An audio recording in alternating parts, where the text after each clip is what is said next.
We are now learning about the many different ways in which Congress screwed over the American people in exchange for sending money to Ukraine.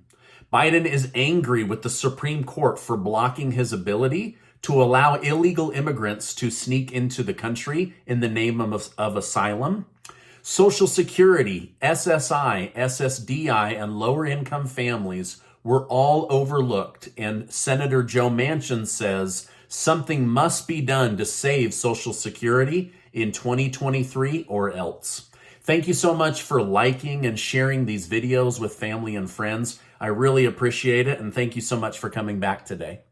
The Supreme Court has ruled 5-4 to keep Title 42 border policy for now, which blocks people from coming into the country, getting a taxpayer-funded lawyer, and staying in the country until they have their court hearing.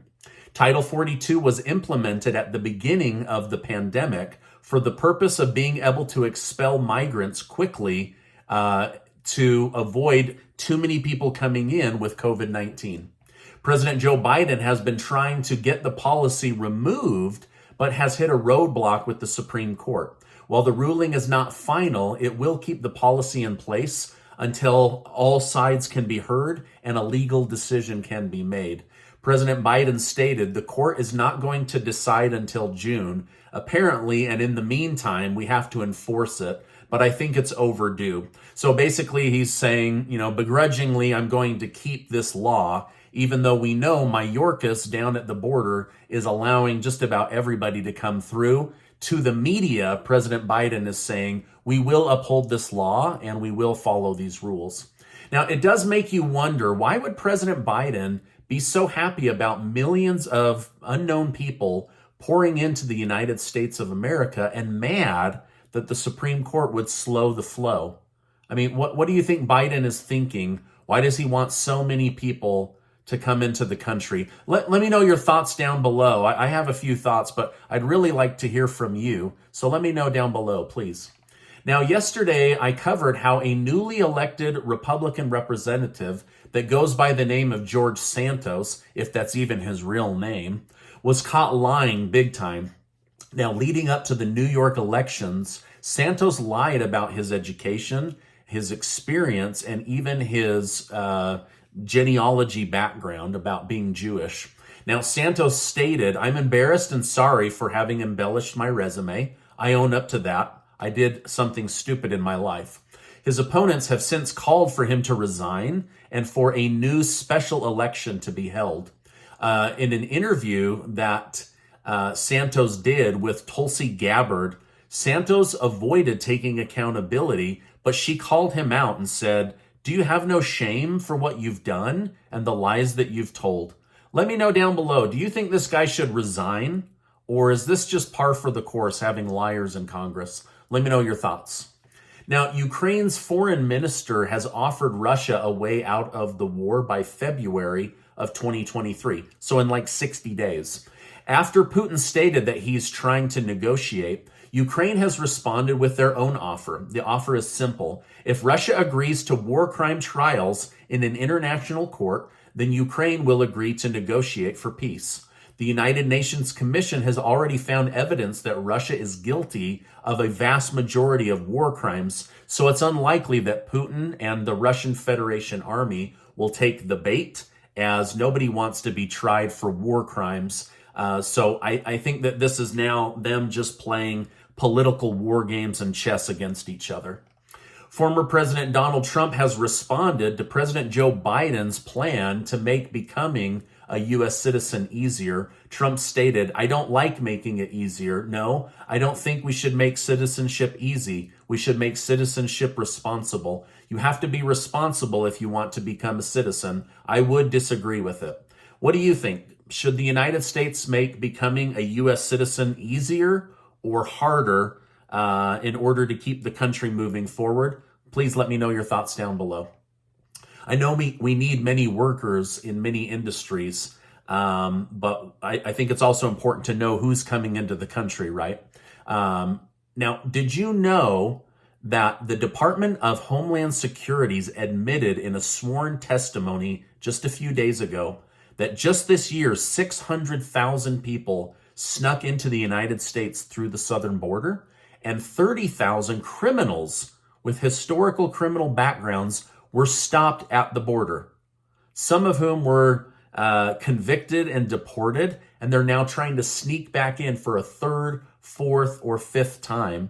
So 30,000 criminals have been stopped at the border trying to get back into the country.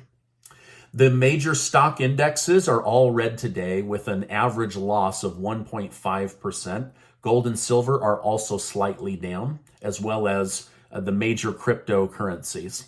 Democrat leaders in the House Ways and Means Committee say that they will release Donald Trump's taxes to the American public on Friday and to expect some big bombshells to come out. I'll make sure to cover that and let you know whether they're bombshells or duds, and then let you guys decide. Southwest Airlines is coming under major criticism for having to cancel thousands of flights due to a system malfunction. Biden's Transportation Secretary Pete Buttigieg stated, "I made clear that our department will be holding them accountable for their responsibilities to customers, both to get them through this situation and to make sure this can't happen again." Reports show that over 70% of flights had to be canceled due to these system issues, which is totally unacceptable. People are trying to travel. That's putting a burden on all of these other airlines. So Southwest Airlines is going to have to rectify this, and quickly.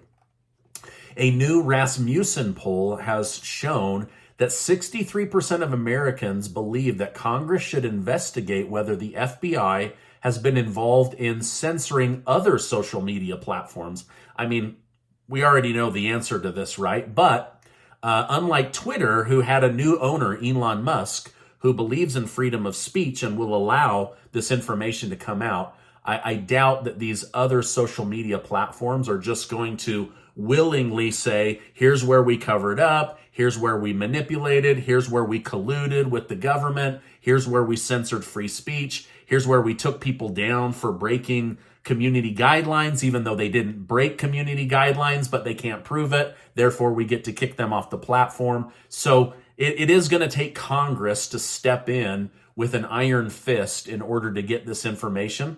But I don't know that Congress is willing to do that. But let me know your thoughts down below. Should they be investigated for colluding and censoring and blocking American speech? While Congress was busy scrambling to get taxpayer money for Ukraine, many Americans feel their own government has abandoned them. For example, people on Social Security, SSI, SSDI, and veteran benefits were promised help and financial increases in exchange for their vote, but have twice been completely abandoned by Congress.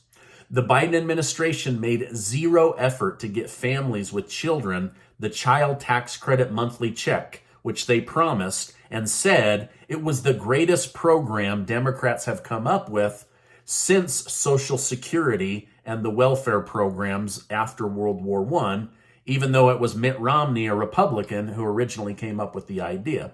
Now, they made zero effort and instead made their focus on abortion and getting rid of the kids you don't want so that you can financially thrive.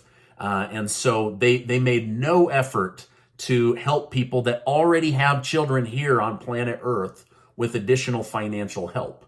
Now, Democrats also promised measures to drive down childhood poverty, especially among lower income families or those on Social Security, SSI, or SSDI in exchange for your vote, but gave no financial help in the massive $1.7 trillion omnibus bill.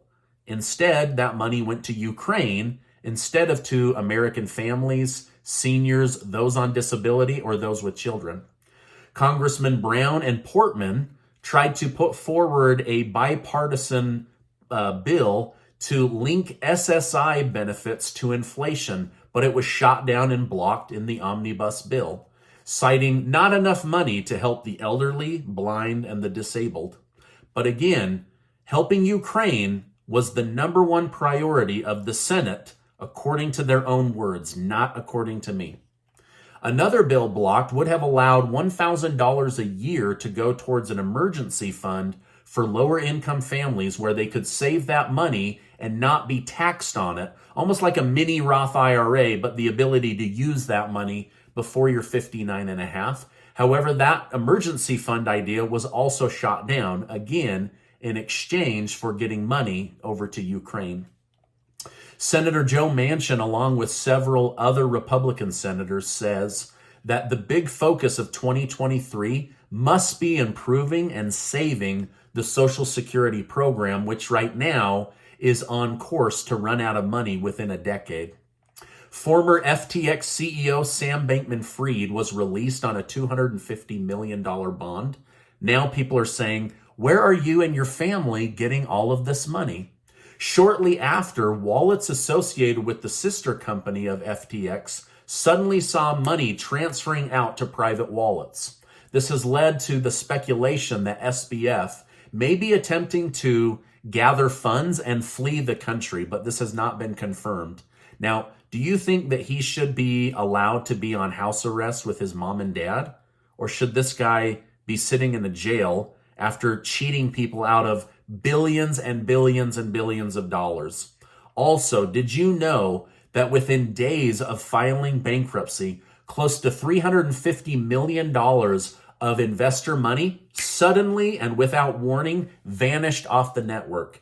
Sam says that the network was hacked when people weren't watching, and others say, dude, it's so obvious that you're hiding money so that you could escape or get it or give it to somebody else in order to help you.